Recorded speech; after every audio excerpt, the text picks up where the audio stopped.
Dans ce coin du Cameroun, où le vent porte encore les voix des ancêtres, ici, au bord des eaux du peuple Sawa, dans un village où le sable porte les mémoires, 2 enfants ont grandi avec la même blessure, l'absence d'un père pour les guider, le silence d'une mère pour les consoler et la vie comme seul héritage. Bakossi et Eloko, ils ont grandi sous le même soleil, mais n'ont pas choisi la même ombre.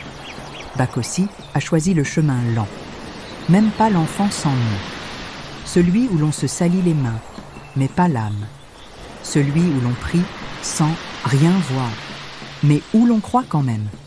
Il a choisi de suer, d'attendre, de croire que Dieu n'oublie personne. Eloko, lui, a pris le raccourci. Des hommes en 4x4 lui ont ouvert des portes. Des portes qui ne mènent pas toujours à la lumière. Il a choisi le raccourci. Des mains sales lui ont promis des montres, des billets, des maisons, à un prix que l'on ne lit pas dans les contrats. Dans ce village, les 2 garçons devinrent des hommes. L'un fut admiré pour ses habits, l'autre pour son intégrité. L'un deviendra un modèle, l'autre une légende brisée. Et bientôt, toute la jeunesse parlera d'eux. Mais parfois, il suffit d'un clic pour que tout s'effondre. Et toi qui regardes, quelle trace veux-tu laisser ? Et toi, jeune frère, jeune sœur, si demain on ne voit plus ce que tu possèdes, que restera-t-il de toi ? Sais-tu que la vraie richesse, c'est ce qui reste quand tout s'effondre ? La richesse peut briller un temps, mais la réputation, elle dure au-delà des tombes. Le matin ici ne vient pas avec des klaxons, mais avec le chant du vent, le cri des goélands, le cri des oiseaux et la patience des femmes qui rallument le feu. Les hommes qui vont dans les champs. Une grand-mère allume un foyer traditionnel. Bakossi arrive avec un panier de bois sur la tête. Bakossi a 17 ans, ni grand ni petit, mais le cœur plus solide que le filet de son grand-père. Il ne va pas à l'école, pas par choix, mais parce que la vie, pour lui, a commencé dans la douleur. Il a enterré l'enfance avec ses parents. Il n'a pas eu l'autorité d'un père, ni la consolation d'une mère. Bakossi aide à fumer le poisson, salue les anciens avec respect, sourit, malgré la fatigue. Ici, on le connaît, pas pour ce qu'il possède, mais pour ce qu'il dégage, le respect, la droiture, l'intégrité, la bienséance. Son caractère inspire et émet une sorte de lumière qu'aucun téléphone ne peut capturer. Au loin, on entend un bruit d'une moto, Basket qui frotte le sable. C'est Eloko, il a le même âge que Bakossi, la même histoire. Par contre, il se dégage en lui un autre aspect de la vie, un autre regard. Il veut être grand et puissant. Eloko descend d'une moto rutilante, salué par des jeunes fascinés. Il sourit, téléphone à la main, lunettes foncées.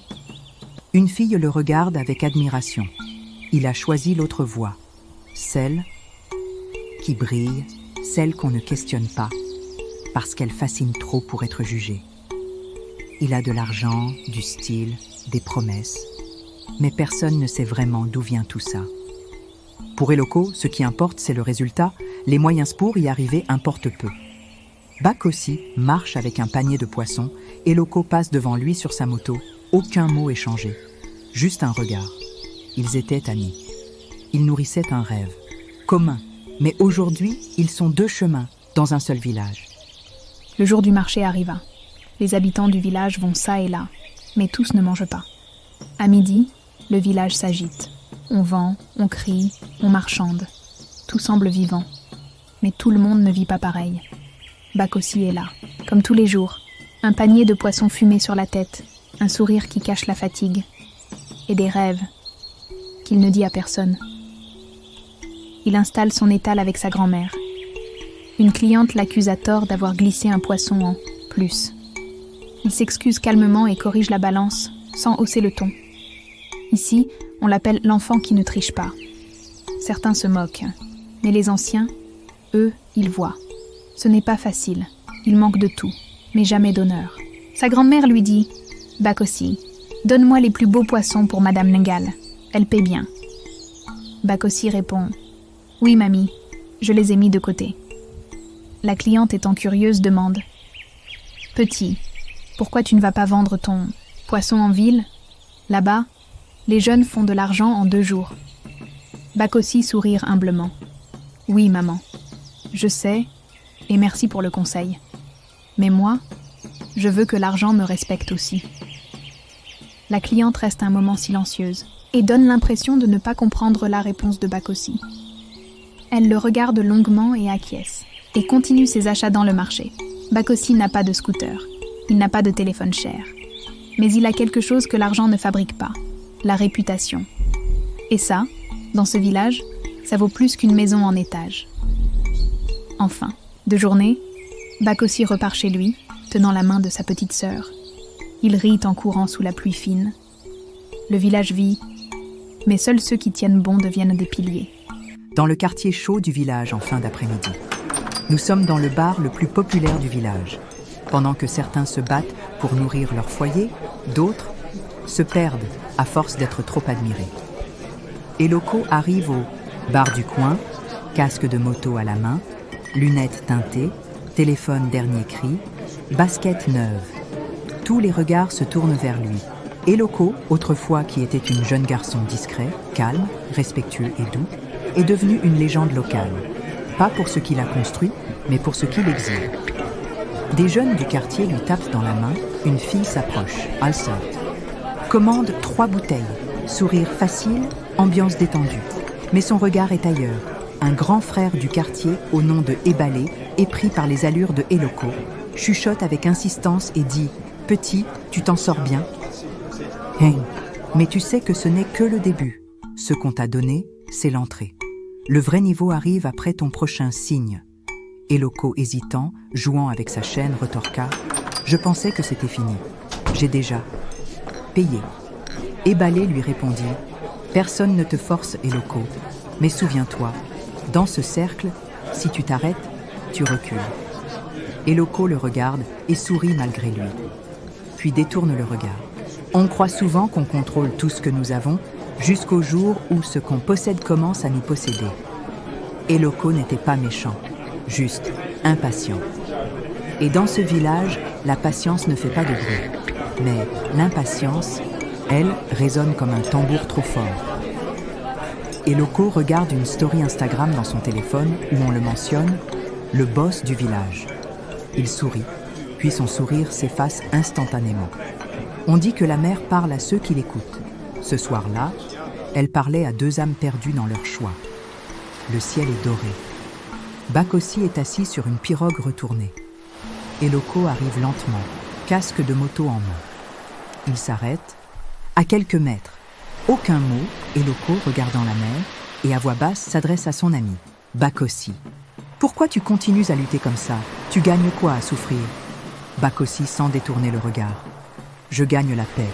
Je gagne l'intégrité. Bien que cela soit difficile parfois, même quand j'ai faim, je dors bien. Eloko rétorqua, avec insistance et de façon plus sec. La paix ne construit pas de maison. Elle ne remplit pas l'assiette, mon cher ami Bakossi. Bakossi le regarde cette fois et le répond avec conviction. Mais elle ne détruit pas l'âme non plus, mon cher ami Eloko. Les deux restent là, dans une tension calme. Il n'y eut ni cris, ni larmes. Juste 2 chemins qui se regardent sans se rejoindre. Parfois, les plus grandes décisions se prennent dans le silence, là où l'âme choisit, avant même que les mots ne sortent. Eloko tourne le dos, démarre sa moto et repart sans rien dire. Bakossi reste seul. Il ramasse une pierre plate et la lance sur l'eau. L'horizon vibre. Il y a des silences qui crient plus fort que des mots. Ce jour-là, le village a vu la différence. On entend une moto arriver. Tous les regards se tournent. Eloko arrive. Moto flambant neuve. Montre dorée. Chaîne au cou. Téléphone brillant. Les jeunes s'écartent. Les regards s'ouvrent. Les murmures naissent. Les regards d'admiration fusent de partout. L'espétit qui crie « Le boss est là !» L'esfile qui sourienta son passage. Eloko descend lentement de sa moto. Lunettes noires, sourire contrôlé. Il n'a pas besoin de parler. C'est son style qui parle pour lui. Un peu plus loin, Bakossi est dans le même marché. Bakossi, lui, arrive à pied. Il porte un sac de charbon, poussière sur les jambes. Il transpire à grosses gouttes. Mais personne ne se retourne pour le regarder arriver aussi. L'un brille par ce qu'il exhibe, l'autre porte la poussière du devoir. Il dépose le sac, salue les anciens, sourit. Quelques rares sourires lui sont rendus. Un vieux du marché, qui a observé toute la scène, dit à voix basse à Bakossi. « Petit, la graine ne brille pas quand on la plante, mais un jour, c'est elle qui va nourrir tout le champ. » Bakossi, regardant respectueusement le vieux, répond « Merci, papa. Je retiens la leçon et merci beaucoup pour vos encouragements. » Dans la société d'aujourd'hui, ceux qui trichent gagnent d'abord le bruit. Mais ceux qui tiennent bon gagnent le respect, même quand personne n'applaudit. Eloko monte sur sa moto. Un groupe de jeunes le suit. Il retire quelques liasses de billets d'argent et le distribue à tous ceux qui s'approchent de lui. Bakossi prend son sac vide. Un enfant lui tend un morceau de pain avec le sourire. Il sourit et le partage en deux. Le soir, Bakossi est chez lui, seul, assis sur son lit en bois. Il est très fatigué et pensif. Le marché n'a pas été comme d'habitude. Il n'a pas fait de bonnes recettes de vente de poissons avec sa grand-mère. Il regarde un téléphone vieux, modèle. Il tient un bout de papier avec un numéro griffonné. Il est écrit « Si tu veux changer ta vie, appelle. Pas besoin d'en parler à ta grand-mère. » Il est perplexe. Il y a des silences plus lourds que des cris, des propositions qui brillent, mais qui brûlent de l'intérieur. Il s'assoupit et plonge dans des souvenirs. Bakossi devant une assiette vide, sa sœur malade, dormant sur une natte, sa grand-mère assise, fatiguée, priant avec des larmes silencieuses. Eloko en train de rire en sortant d'un bar avec deux jeunes filles. Et si j'acceptais un seul appel, et plus de misère, plus de charbon, plus de regards méprisants. Son cœur bat lentement. S'apprête à composer le numéro. Dans la pièce d'à côté, on voit sa grand-mère à genoux, les mains levées, priant doucement. « Seigneur, protège mon petit-fils, qu'il n'entre pas dans la route des perdus, éloigne de lui les pièges qui brillent. » Il regarde le téléphone, puis le ferme. Il se lève lentement, respire. Il se dit en lui-même « Je vais persévérer, même si le chemin est difficile. » Ce soir-là, il a choisi, pas la facilité, pas la richesse, mais la paix et la fierté de pouvoir se regarder sans baisser les yeux. Le lendemain, il aurait pu dormir, il aurait pu fuir, il aurait pu répondre à ce message. Mais il a fait autre chose. Il est allé bâtir. Il marche pieds nus, une machette à la main, un sac d'outils en bandoulière. Le soleil se lève lentement. À l'horizon, le village dort encore. Sous un abri en bois, un homme, le vieux charpentier, en train d'assembler une pirogue. Il se retourne, surpris de voir Bakossi arriver si tôt. Il dit à Bakossi « Tu es en avance ». Bakossi lui répondit « Je suis prêt. Vous m'avez dit que le bois n'attend pas. » Ils commencent à travailler ensemble. Le vieux lui montre comment tailler, sculpter, fixer. Bakossi l'écoute avec attention.